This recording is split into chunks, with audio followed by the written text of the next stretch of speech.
Assalamualaikum warahmatullahi wabarakatuh. Alhamdulillah,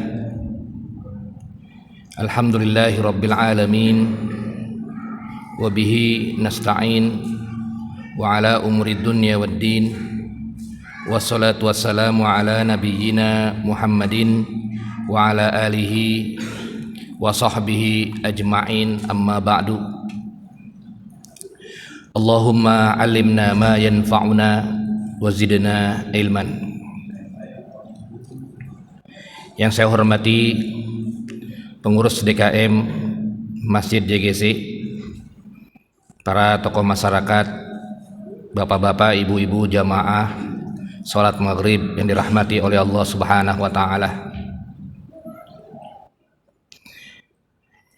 Kita akan melanjutkan kajian sebelumnya tentang fikih muamalah. Pada hari ini membahas tentang babur riba, bab tentang riba. Sebagaimana kita ketahui bahwasanya salah satu jual beli ahadu anwa'il buyu'il manhiya anha qat'an, yaitu salah satu dari macam-macam jual beli yang dilarang adalah jual beli yang mengandung riba. Apa definisi daripada riba? Kemudian apa dalilnya terkait dengan riba itu sendiri dan apa bahayanya? Serta bagaimana para ulama membahas tentang macam-macamnya, macam-macam riba. Maka akan kita bahas pada maghrib kali ini insyaallah. Yang pertama adalah ta'rifur riba, definisi daripada riba secara bahasa, bukan secara istilah tapi secara bahasa. Definisi riba secara bahasa itu artinya az-ziyadah, bertambah. Secara bahasa yang disebut dengan riba itu artinya bersambah.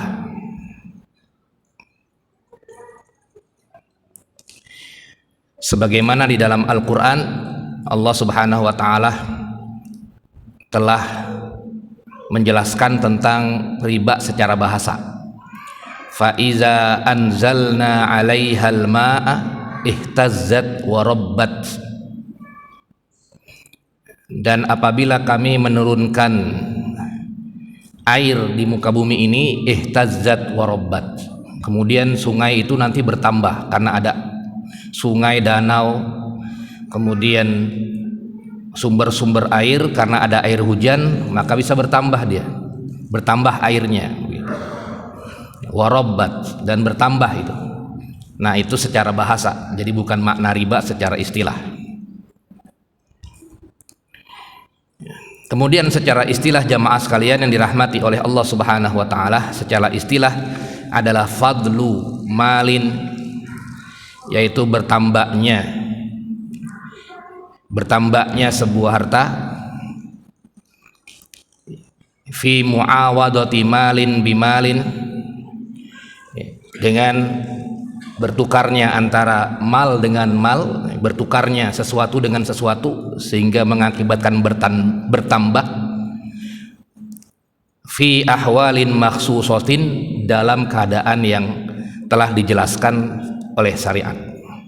Jadi bertambah itu belum tentu riba begitu. Tapi nanti ada kaidah-kaidah riba yang tidak diperbolehkan dalam pertambahan. Ya, salah satu contohnya jual beli itu kan dalam Al-Quran, innamal bai'u mislur riba. Dalam Al-Quran sesungguhnya jual beli itu seperti riba. Ya, dalam sisi bahasa sama, artinya ziyadah, artinya bertambah. Kita beli misalnya baju di Tanah Abang 20.000, kemudian kita jual lagi 25.000, ya bertambah juga, tapi dapat keuntungan. Nah, itu bukan riba namanya, itu bukan riba. Tapi bertambah ini adalah bertambah yang digariskan oleh syariat, bahwasanya bertambahnya dengan cara yang haram begitu. Jadi kalau prinsip kita bahwasanya setiap bertambah itu haram, tidak seperti itu. Tapi bertambah yang dilarang karena masuk kategori riba, itu baru disebut dengan riba. Itu baru disebut yang dilarang. Tapi bertambah bukan karena riba, seperti investasi mudorobah. Kita taruh 100.000 ke orang, kemudian orang tersebut memutar 100.000-nya itu, sehingga hasilnya jadi 200.000, dibagi 2, 50.000, jadi kita dapat 150.000, kan bertambah juga, bukan riba. Itu namanya akadnya, namanya akad mudorobah. Atau tadi contohnya yang gampang, murobahah tadi, kita beli baju di Tanah Abang 30.000, kemudian kita jual lagi 100.000, untung itu. Kemudian ridho antara kedua belah pihak, apalagi ditambah dengan sablon-sablonan biar lebih menarik misalnya begitu, nama apa segala macam, jadi naik harganya, maka itu disebut bukan riba tapi murabahah. Jadi ya, tidak selamanya bertambah itu riba, tapi mesti kita tahu mana yang kategori bertambah tapi riba. Sehingga definisi ulama adalah ya tetap dia bertambah, artinya bertambahnya sebuah harta akibat ada pertukaran itu, kemudian dengan cara yang dilarang begitu, karena masuk kategori riba itu sendiri.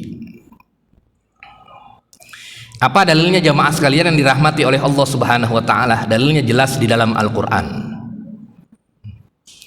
Di antaranya di dalam Al-Qur'an itu sepakat, para ulama sepakat riba itu sepakat, nggak ada perbedaan pendapat. Riba itu adalah muharramun, haram. Bil Qur'ani dengan Al-Qur'an, was sunnati dengan sunnah, dengan hadis, wal ijma'i dan juga ijma' para ulama. Dalam Al-Qur'an wa ahallallahu al-bai'a wa harramar riba. Dan Allah Subhanahu wa taala menghalalkan jual beli dan juga mengharamkan riba, padahal dua-duanya bertambah juga, tapi Allah halalkan bertambah dengan metode jual beli, dan Allah haramkan bertambah dengan metode riba begitu.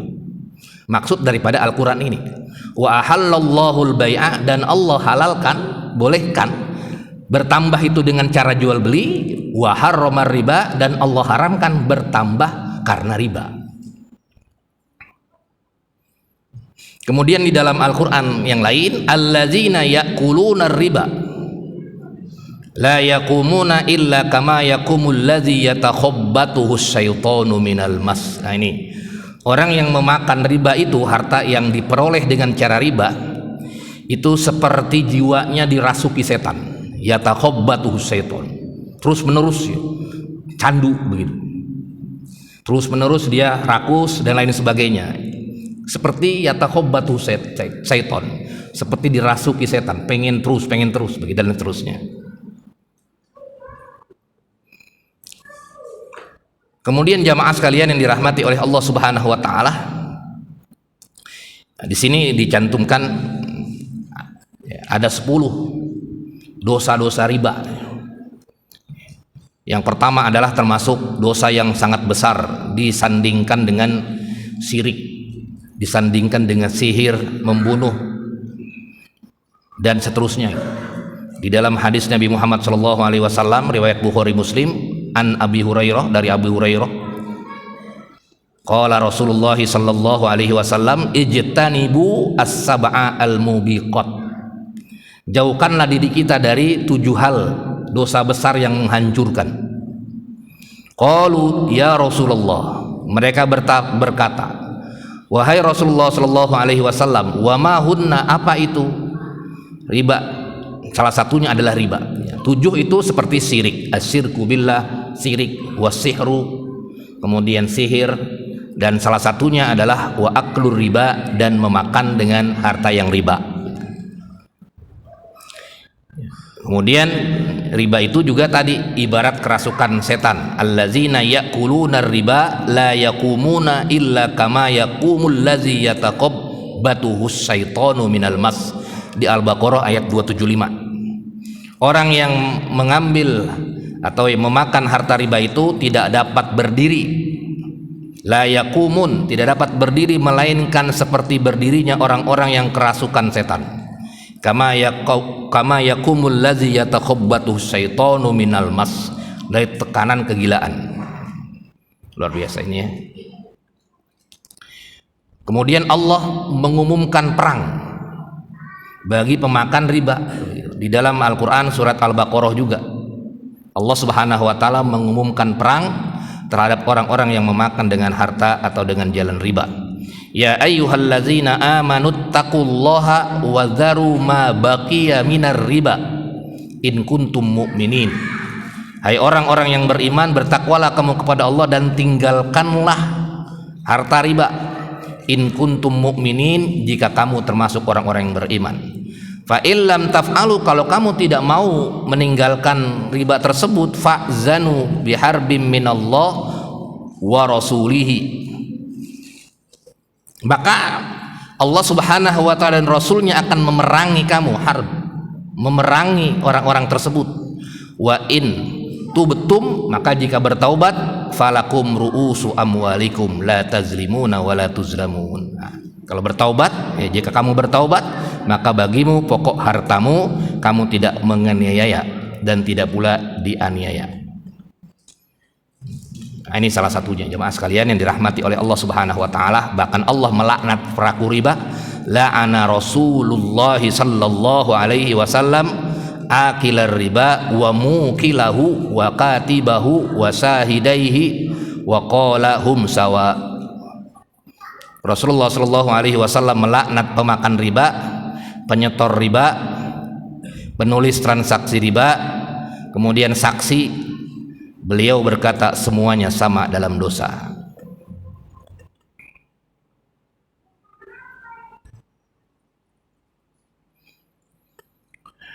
Dan dosanya riba itu seperti berzinah dengan ibu kandungnya. Nauzubillah. Di hadis riwayat Imam Ibnu Majah dan Ibnu Ahmad.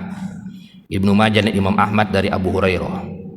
Ar-riba sab'una huban aisaruha ayyan kihar rajul ummahu. Riba itu adalah termasuk salah satu 7 dosa besar, dan yang paling dosa yang termasuk dosa riba itu salah satunya adalah seperti menzinahi ibu kandungnya. Nah, ini ancaman-ancaman bagi orang yang bertransaksi atau melakukan perbuatan riba. Dan yang terakhir ini salah satu dalilnya adalah hilang keberkahan. Di hadis riwayat Ibnu Majah dari Ibnu Mas'ud, ma ahadun aksaro minar riba illa kana akibata amrihi ila killatin. Riba itu membuat sesuatu jadi tambah banyak. Kain tenir kan gitu, tambah banyak. Sini pinjam uang, sini. Tapi ujung-ujungnya riba itu membuat tidak berkah, tidak berkah. Walaupun jumlahnya banyak, tapi tidak berkah. Seolah-olah itu sedikit gitu. Jumlah banyak, tahu-tahu nanti ada yang sakit keluarganya, ada yang sakit, ada yang kehilangan hartanya dan lain sebagainya. Alhamdulillah. Jadi percuma, harta banyak tapi begitu nanti. Nah, ini salah satunya adalah ini, hilang keberkahan. Nauzubillah summa nauzubillah. Ini dalilnya jamaah sekalian yang dirahmati oleh Allah Subhanahu wa taala. Kemudian kita masuk ke ijma ulama bahwasanya wa ajma'atil ummah ala anna riba muharramun, dan ulama berijma, tidak ada perbedaan pendapat bahwasanya riba itu adalah haram. Riba itu adalah haram. Kemudian wa anwa'ur riba, sekarang masuk ke macam-macam riba jamaah sekalian. Yang pertama adalah jenis yang pertama, riba itu adalah riba jahiliyah, yaitu riba dain, riba hutang. Makanya nanti ada akad hutang. Hutang itu boleh, jaiz, tapi hutang bisa tidak boleh karena mengandung riba begitu. Hutang ya, kalau misalnya kita ngutakin 1 juta, kembalinya 1 juta begitu. Nggak boleh kembalinya lebih begitu. Karena kembalinya 1 juta, harus 1 juta, ngutangin 2 juta, kembalinya 2 juta, nggak boleh lebih. Nah, karena nanti bisa jadi riba. Karena itu akad hutang itu adalah tolong menolong, bukan akad ngambil untung. Kalau ngambil untung jualan, bukannya ini, atau investasi atau jualan atau apalah. Tapi kalau misalnya pengen ambil untung dari hasil hutang piutang, maka masuk kategori riba. Nah, ini namanya disebut dengan riba duyun, riba hutang atau riba jahiliyah yang sudah dikenal di zaman Rasulullah SAW.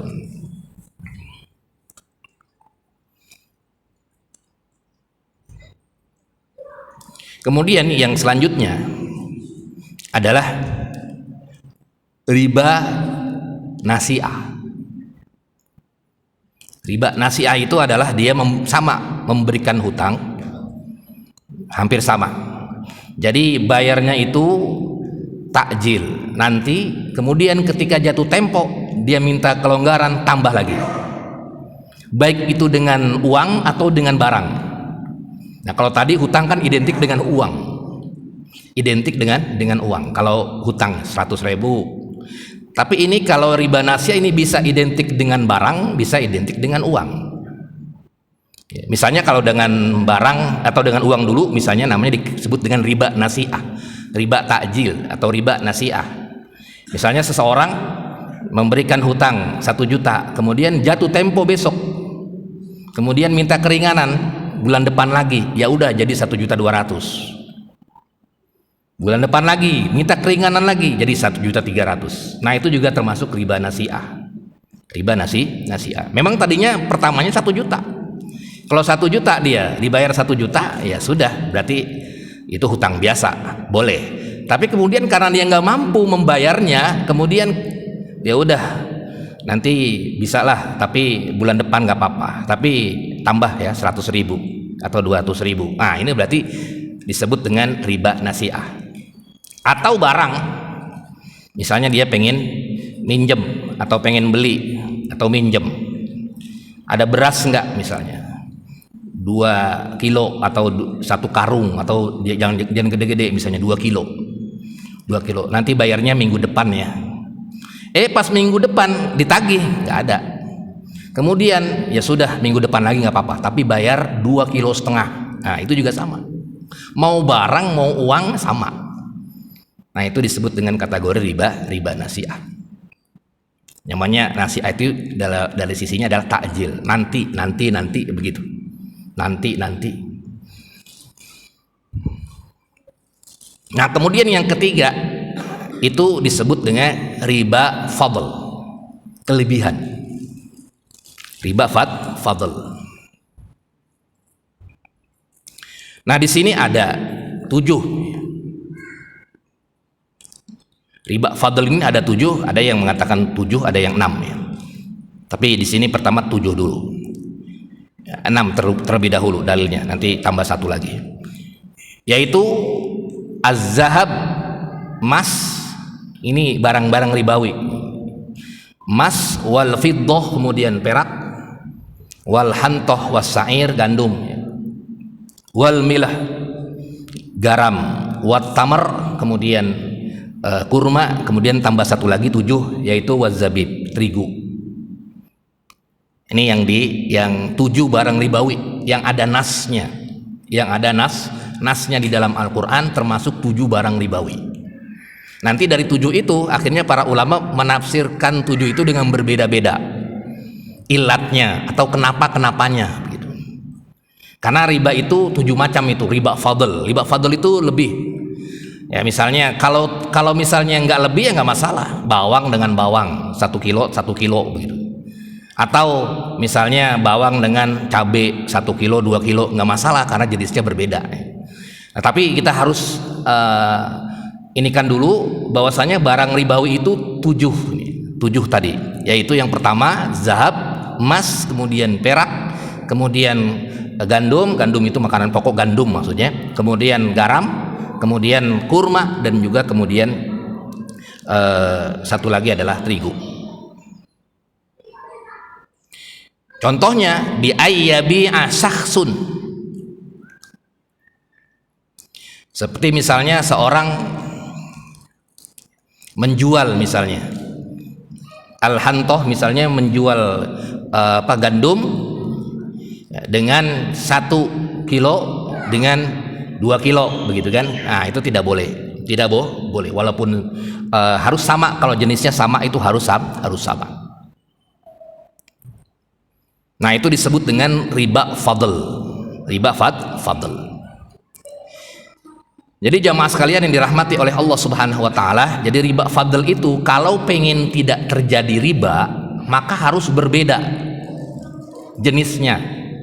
Berbeda jenisnya itu tidak terjadi riba kalau berbeda jenisnya. Uang dengan barang. Kan uang itu seperti zahab. Beli apa? Beli dengan barang. Nah, itu tidak terjadi riba karena berbeda jenisnya. Tapi kalau uang dengan uang ya harus sama. 100.000 ditukar 110.000 ya nggak boleh. Nanti kena ribawi. Kenapa? Kenapa hikmahnya? Ya nanti dirugikan orang lain. Enak banget ya 10.000. Jadi saya rugi 10.000 jadinya begitu ya. Jadi saya rugi 10.000. Nah, itu ilatnya kenapanya begitu. Kenapanya. Jadi Allah Subhanahu wa taala hikmahnya kenapa mengharamkan riba? Ya supaya tidak terjadi itu tadi, tidak terjadi kerugian di salah satu pihak. Tapi kalau jenisnya berbeda, nah itu berbeda jenisnya kan. Jenisnya berbeda. Nah, kalau jenisnya berbeda ya tidak masalah kalau misalnya takobut ya, dalam satu majelis misalnya ya, tadi barang dengan uang atau barang dengan barang tapi berbeda jenisnya, nggak apa-apa juga. Berbeda jenisnya. Kalau zaman dulu kan tidak ada kertas, tidak ada uang kertas zaman dulu. Zaman dulu kan paling barter. Cabe, punya cabe nggak? Punya berapa? Seprapat. Kamu punya apa? Saya punya beras. Berapa? 1 kilo. Kalau biasanya kalau dalam adat itu kira-kira berapa nih? Kalau setengah kilo ya dengan seprapat, ya udah ya saya setengah kilo ditukar dengan seprapat cabai ya nggak masalah gitu. Tidak masalah karena jenisnya berbeda. Nah, itu tiga macam kategori. Pertama adalah riba duyun, riba dain, riba hutang. Kemudian riba nasiah itu gaya tadi nggak mampu, kemudian naikin lagi.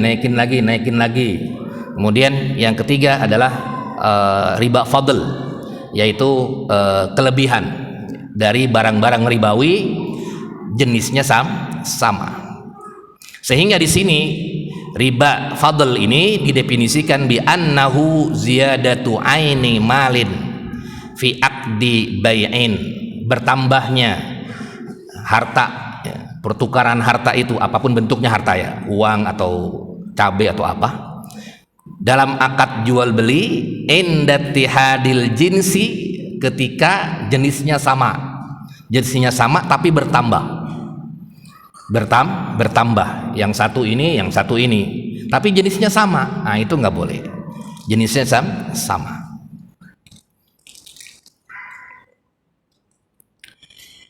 Kemudian jamaah sekalian yang dirahmati oleh Allah Subhanahu wa taala, nah ini secara garis besarnya. Kemudian jamaah sekalian, kita masuk kepada para ulama yang menafsirkan hadis itu dengan ilat yang berbeda-beda. Kan tadi ada hadisnya ya, saya sebutkan hadisnya sini terkait dengan 7 macam itu yang dilarang dalam transaksi riba. 7 macam diantaranya adalah emas, kemudian perak, kemudian ada gandum, kemudian ada terigu, kemudian juga ada tamar kurma ya, ada kurma di situ. Nah, kemudian itu saja 7 macam itu yang ada hadisnya terkait dengan barang-barang ribawi ya. Kalau pengen dia sama jenisnya, pengen ditukar, itu tidak boleh lebih, tidak boleh berlebih, kecuali jenisnya berbeda. Jamaah sekalian yang dirahmati oleh Allah Subhanahu wa taala. Nah, kemudian terkait dengan hadis tersebut ada pemahaman dari para ulama terkait dengan hadis tersebut. Pertama adalah inda Abi Hanifah, pendapatnya Imam Abu Hanifah terkait dengan ribawi tersebut, barang-barang ribawi tersebut. Apa kata Imam Abu Hanifah di sini? terkait dengan barang ribawi tersebut.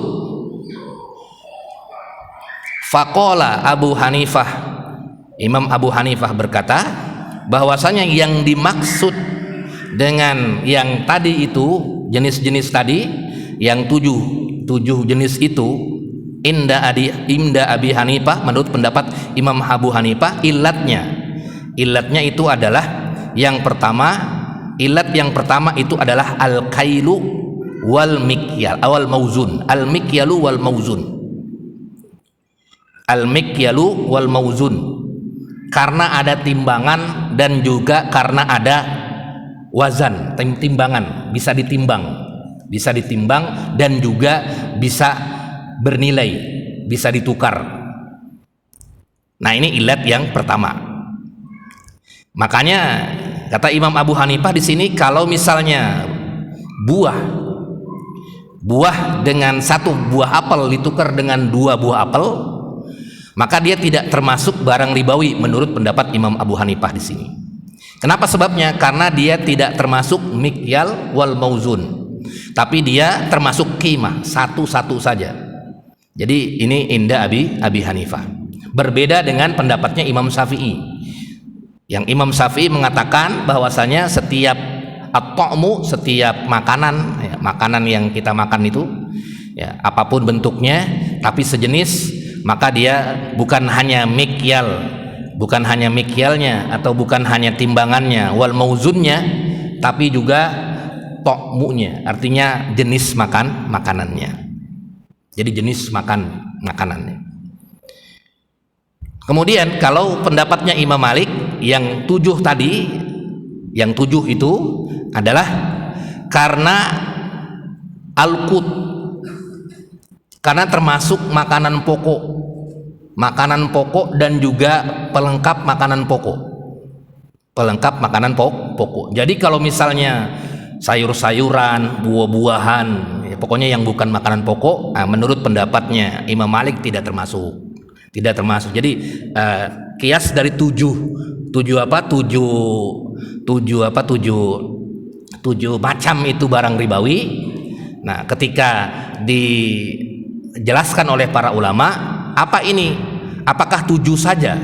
Kalau yang mengatakan tujuh saja itu pendapatnya Zahiriyah, bukan pendapat 4 mazhab. Zahiriyah saja. Kalau Zahiriyah itu begitu. Jadi dalam hadisnya ya cuman ada 7. Berarti kalau yang lain tidak begitu. Nah, ini Zahiriyah, pendapat Zahiriyah, bukan pendapat kebanyakan para ulama termasuk 4 mazhab. Makanya kalau Zahiriyah itu ya 7 aja itu. Kalau misalnya apapun bentuknya, misalnya makanan, beras atau buah-buahan atau apa, lah nggak ada dalilnya. Kenapa? Ya karena hadisnya cuma 7 begitu. Nah, itu kenapa? Karena dia pemahamannya adalah yang ada di hadis itu saja. Sedangkan ulama-ulama jumhur, kebanyakan para ulama, dia bukan hanya 7 saja, bukan hanya 7 bentuk saja, tapi semua jenis yang berkaitan dengan 7 tersebut. Contoh misalnya al-fiddatu waz-zahabu, emas dan perak. Indal Malikiyah wal Hanabilah, pendapat Imam Ahmad dan pendapat Imam Ahmad bin Hambal dan pendapat Imam Malik, itu adalah yang punya nilai, yang transaksi beredar di masyarakat. Karena dulu di zaman Rasulullah SAW transaksinya selain barter dengan emas dan perak. Berapa ini harganya? 2 dinar. Yang dimaksud dengan 2 dinar itu emas. 2 dirham, apa dirham itu? Perak. Jadi emas dan perak itu menjadi alat pertukaran sehari-hari. Makanya sekarang ya, bukan emas perak, apa itu? Kertas, gitu kan? Ya, dolar atau rupiah. Nah, itu juga termasuk barang ribawi. Kenapa sebabnya? Ya karena itu ilatnya adalah itu termasuk alat tukar yang berharga. Ya kertas, kalau kita lihat dari sisi kertas saja yang nggak berharga kan, kertas bisa disobek. Tapi karena itu kertas berharga yang bisa dijual atau yang bisa dibeli, nih saya dapat cabai, maka itu termasuk barang ribawi. Apa dalilnya? Itu tadi 7 macam itu. Yang pertama adalah az-zahabu wal fiddah. emas dan perak begitu. Emas dan perak. Nah, ini indal Malikiyah wal Hanabilah, emas dan perak begitu ya. Jadi emas dan perak itu, yang dimaksud emas dan perak itu apa itu? Yaitu dia itu adalah sebuah alat tukar, atau ketika kita pengen bertransaksi dengan yang lain, maka itu bisa menggunakan emas dan perak. Emas dan perak. Nah, kemudian di sini inda Abi Hanifah, menurut pendapat Imam Abi Hanifah, inti emas dan perak itu bukan an-naqdu ya, bukan alat transaksi, tapi memang emas dan peraknya begitu. Emas dan peraknya. Emas dan peraknya. Sehingga ketika emas dan perak itu ya, misalnya kan kita ada kan istilahnya kita beli emas. Kita beli emas. Kemudian kita jual lagi emas. Ya berarti kan bukan dalam artinya itu sama emas dan perak, emas dan uang itu. Kenapa? Karena antara uang dan emas itu menurut Imam Abu Hanifah ya tidak sama. Kenapa sebabnya? Karena kalau emas itu adalah barang berharga, kemudian kalau uang kertas itu adalah nukut, alat transaksi. Sehingga menurut sebagian ulama ya kalau jual beli emas itu tidak masalah. Makanya ada orang yang beli emas, kemudian nanti kalau sudah 10 tahun saya jual lagi begitu ya. Nah, itu inda ba'dil ulama, menurut sebagian ulama tidak masalah. Tapi inda ba'dil ulama'il akhor, menurut sebagian yang lain tidak boleh, karena termasuk tadi zahab wal fiddah. Karena memahami berbeda ilatnya. Kenapanya itu? Rasulullah mengatakan az-zahabu wal fiddah, itu maksud Rasulullah emas perak itu bentuk emas peraknya, atau yang dimaksud alat transaksinya begitu. Kalau yang dimaksud alat transaksinya yang alat ribawi ya itu uang-uang yang beredar kita ini, atau jenis-jenis yang beredar yang jadi alat transaksi buat sehari-hari itu. Sedangkan di zaman sekarang emas dan perak kan tidak bisa dijadikan alat tukar gitu. Ya kalau kita beli ke warung pakai emas, pakai perak, ini berapa kamu harganya? Kayak dulu pernah tuh yang di mana tuh ya? Di Depok atau di mana kalau nggak salah itu ya, ada transaksi emas dan perak, akhirnya kena polisi juga karena kan di dalam undang-undang nggak boleh pakai alat transaksinya, harus dengan rupiah kan begitu ya dalam undang-undang itu ya. Nah itu jadi ada sebagian ulama yang memahami az-zahabu wal fiddah itu adalah bentuk zahab wal fiddahnya, sehingga kalau 1 gram dengan 1 gram, 1 gram dengan 1 gram misalnya gitu, emas dengan emas ya nggak boleh. 1 gram dengan 2 gram ya nggak boleh karena jenisnya sama. Atau misalnya 5 gram dengan 7 gram nggak boleh juga karena jenisnya sama. Kemudian nanti yang satu kelebihan satu sama lain. Nah, kemudian jamaah sekalian yang dirahmati oleh Allah Subhanahu wa taala. Nah, tadi yang ujungnya tadi yang seperti tamar, kurma, kemudian apalagi tadi di dalam hadisnya seperti gandum, hantoh, wasair, itu sebagian ulama mengatakan itu adalah makanan pokok. Tapi sebagian lagi mengatakan setiap makanan, seperti Imam Syafi'i, setiap makanan itu bisa mengandung barang ribawi. Apa yang kita makan semua, apa yang kita makan itu yang nggak boleh. Kalau satu jenis tidak boleh. Kalau satu jenis tidak boleh. Kemudian harus beda jenisnya. Harus beda jenisnya. Kalau beda jenisnya tidak masalah, dia berlebih. Yang penting antarodin, saling ridho satu sama lainnya. Kemudian jamaah sekalian yang dirahmati oleh Allah Subhanahu wa taala. Kemudian bagaimana di sini terkait dengan fatwa MUI, Majelis Ulama Indonesia di tahun 2024 tentang bunga bank. Ini ada di fatwa MUI tentang Majelis Ulama Indonesia terkait dengan bunga bank. Nah, ini umat Islam Indonesia masih mempertanyakan status hukum bunga yang dikenakan dalam transaksi minjem uang ke bank. Baik itu lembaga keuangan minjemnya atau ke individu rentenir. Nah, di sini dalilnya semua banyak di sini tentang riba semua ya. Tapi kita langsung ke poinnya, fatwanya di tahun 2024 ini memutuskannya, yaitu bahwasanya yang termasuk bunga ya, tambahan. Bunga itu artinya tambahan yang dikenakan dalam transaksi uang pinjaman yang diperhitungkan dari pokok pinjaman ya. Pokok pinjamannya berapa? 2 juta, kemudian berbunga itu tanpa mempertimbangkan manfaat ya, manfaat itu kan investasi. Berdasarkan tempo 1 tahun berapa dan lain sebagainya, biasanya itu ada presentasinya 2%, 3%, 4% dan lain sebagainya. Bagaimana hukumnya di sini? Praktek itu tersebut adalah termasuk riba yang pernah terjadi di zaman Rasulullah Shallallahu Alaihi Wasallam dan hukumnya haram. Nah, itu saja. Jadi terkait dengan fatwa ulama di tahun 2024 tersebut, 2004 terkait dengan fatwa bunga bank yang terkait dengan pinjaman. Sampai di sini ada diskusi, tafadhol jamaah sekalian. Sebelum mungkin ada lanjut, silakan jamaah sekalian.